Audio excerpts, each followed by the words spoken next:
Hey everyone, so I'm finally coming out of the closet and I'm finally going to be honest with you all. Because you all keep it real with me and you all know I'm no stranger to keeping it real myself. I tell it like it is. But woo, okay, here we go.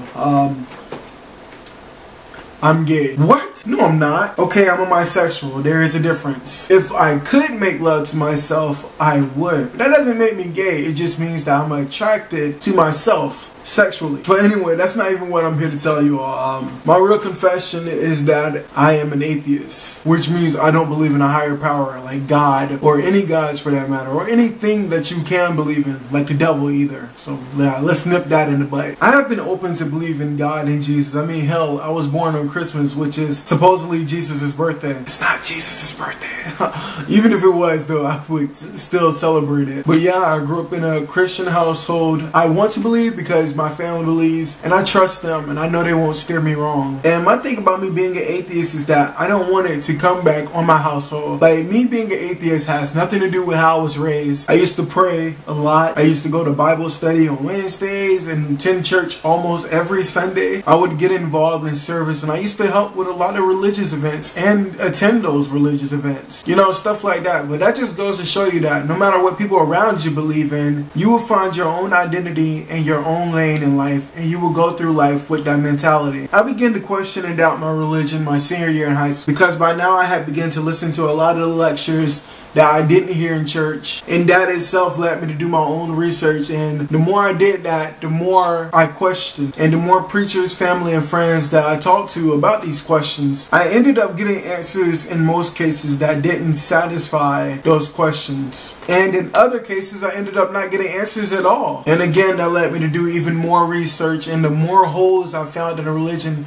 there are just so many interpretations of the word. And no offense to Christians, but this whole Bible, all-knowing God, Jesus, heaven and hell thing just all seems like something made up, like something you tell people to keep them in check, you know, and to live righteously. And then you have people who say, well, you don't have to believe everything in the Bible, at least in a literal sense, but believe in a higher power, which makes no sense to me because you can't have one without the other. If you don't trust the book in its entirety that talks about a higher power, what encourages you to believe in a God in general? Like I said, no disrespect to Christians. Once upon a time, this was my religion too, so I feel like I should be able to speak on it. Now, I'm aware that just because I don't believe in a God, that there isn't a God. I mean, there is no proof that he doesn't exist, and there isn't anyone who can prove a God does exist. I mean, of course, there is a vouch in the, Bible, and for the people who get their accounts from when they die and they come back to life and say, oh, I seen God in heaven and they are both beautiful. Even though everyone gives the same exact account for heaven, you would think that heaven looks different for everyone. And then you have people who talk like, oh, you woke up this morning. That's a reason to believe in God. The sun is shining. That's a reason to believe in God. The wind is blowing and it's raining. That's a reason to believe in God.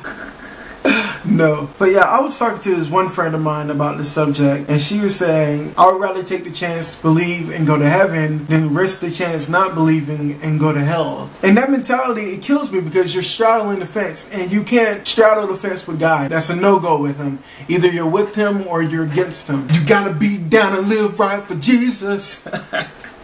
Like that, that's a nice hook. Oh, but that's another thing. If your only motivation to live righteously is to go to heaven and you don't want to burn in hell, I really feel bad for you. Like, it shouldn't come down to heaven and hell to motivate you to live righteously. But unfortunately for a lot of people, that's what it takes. But anyway, if God does exist, I guess I will rot in hell for all eternity because he didn't give me a reason to believe. And some people say that God will come to you if you want him to come to you in your heart and soul. Well, what the fuck have I been doing all this time? Religion takes an extreme amount of faith, and I have faith to an extent, and that extent is what I know I can accomplish, which are things that I'm capable of doing here on earth. I feel like you can't just have faith and do nothing. You have to incorporate some work in with your faith. Like, what are you doing to ensure that this happens for you in life? But anyway, I'm not here to convert anyone to atheism or anything like that. As a matter of fact, I respect everyone and their religion. It's never been my style to attack another person's religion. I feel like if that's helping you through the days, motivating you to push forward and be a better person,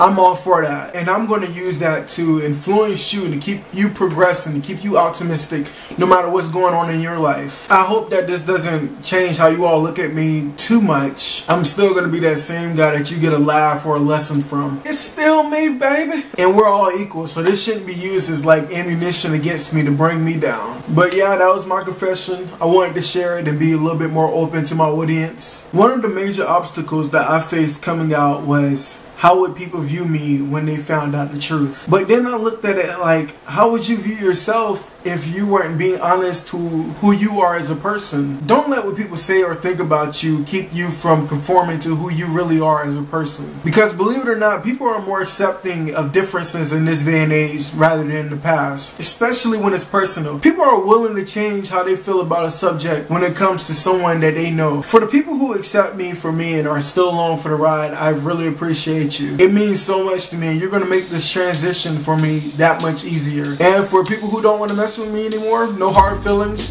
We all have our own reasons. I completely understand and respect that. But I hope it's not because you don't think I won't be a good influence. Because if you've been around for the year and a half that I've had my YouTube, I've already corrupted your mind. I'm all messed up. Ladies and gentlemen,